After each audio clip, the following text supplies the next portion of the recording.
विकास होगा, जिले में बदलाव आएगा। सबसे जरूरी है जिले में, सबसे जरूरी है जिले में एक यूनिवर्सिटी होना, जो आज तक किसी नेता के दिमाग में तो नहीं आया, क्योंकि नेता के अपने बच्चे पढ़ने चाहिए विदेश में और देश में।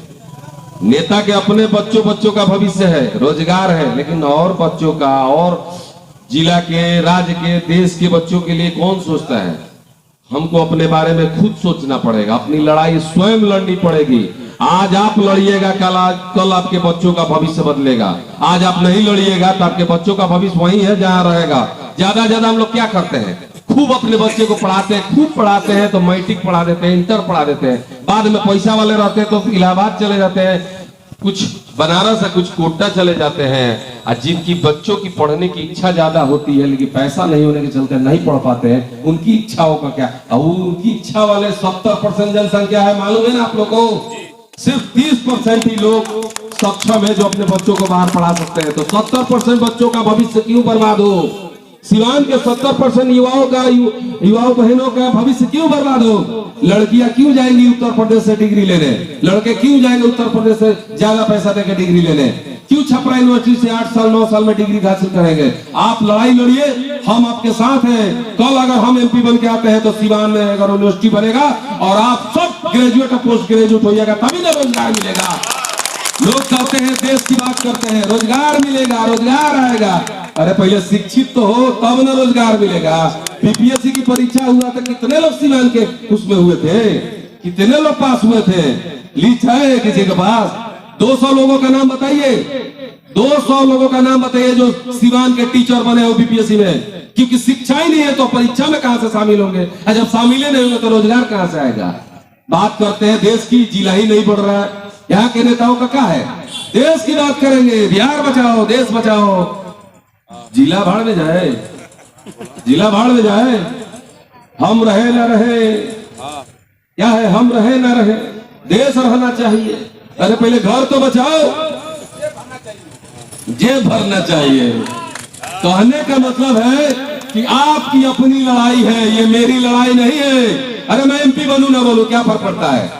नया हूं, युवा हूं, लड़ता हूं, लड़ते रहूंगा, सेवक हूं, सेवा करते रहूंगा। लेकिन ये बदलाव का फिर कोई लड़ाई लड़ने नहीं आएगा। अगर आज आप लोग मेरा साथ नहीं दीजिएगा तो कल आपका साथ कौन देगा? कौन आएगा जी आगे बढ़ चल के हिस्सा लेगा?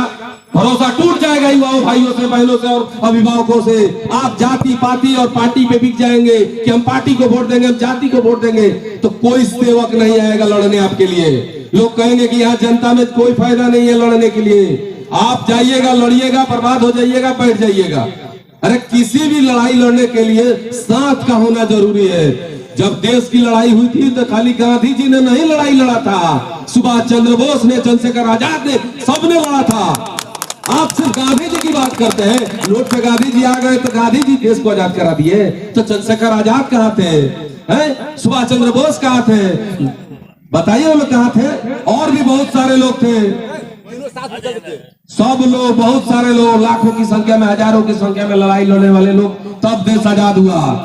आज एक आदमी निकला, 100 आदमी होंगे, 1000 होंगे, लाख होंगे, लेकिन लड़ाई लड़नी पड़ेगी। घर में बैठ के पेपर और टीवी पढ़ने से सिवान का विकास नहीं होगा, और बड़ी बड़ी बातें घर में चौक चौराहे पे करने से नहीं होगा कि भाजपा जीत रहा है, राजद जीत रहा है, कांग्रेस जीत रहा है। नहीं, आप देखिए कि आपके बीच कौन नेता है जो आपके बीच का है, आपके बीच रहने वाला है, आपके दुख में, सुख में, आपके जरूरतों पे खड़ा रहने वाला है, उसको वोट करना चाहिए। आज बदलाव लाइएगा, कल बड़े बड़े पार्टियां डर जाएंगी जनता से, और टिकट जब बांटेगी तो जनता से पूछ के बांटेंगी। आपको टिकट बांटने से पहले सर्वे होगा, और सर्वे में जिसका रहेगा उसको टिकट मिलेगा। और जब सर्वे होगा तो जाहिर सी बात है जनता सेवक का ही नाम लेगी, जुमलेबाज नेता का तो नाम लेगी नहीं। तो ये लड़ाई एक बदलाव का है, सिवान का भी और पार्टी का भी।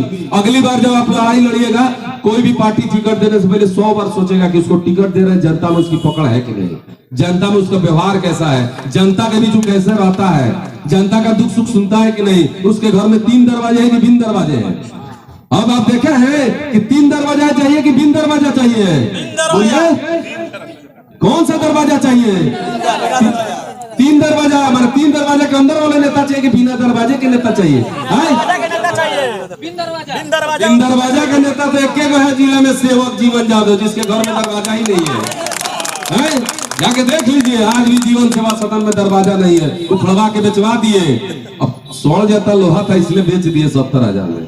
क्या करे, दवाई खरीद दिए, एतवार को बेचे थे, कैंप लगा था 2-2.5 लाख का दवाई 10 में, वो भी काम हो गया। शुभ काम करना चाहिए। तो दरवाजा हटाने का एक ही प्रण था कि मुझसे मिलने के लिए ऊंच नीच जाति पाति कोई नहीं, जो जिसको आना है जिसको जाना है जाए।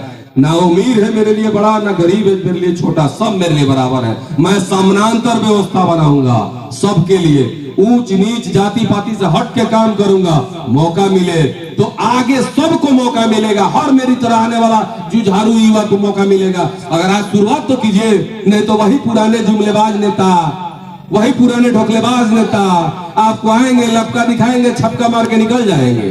फिर 5 साल आप वही इंतजार में रहिएगा। आने वाले हैं नेताजी, आने वाले हैं नेताजी। पता चला 4.5 साल बीत गया। कहा भाई तो फिर चुनाव आ गए। हाँ, विधानसभा के चुनाव आई तो फिर प्रचार में आ जाए लोग। क्या ब्रांड एम्बेसडर बन गए, वोट देना है, विधायक बनाना है, देश जिला राज्य के नेता को मजबूत करना है, मुख्यमंत्री को मजबूत करना है।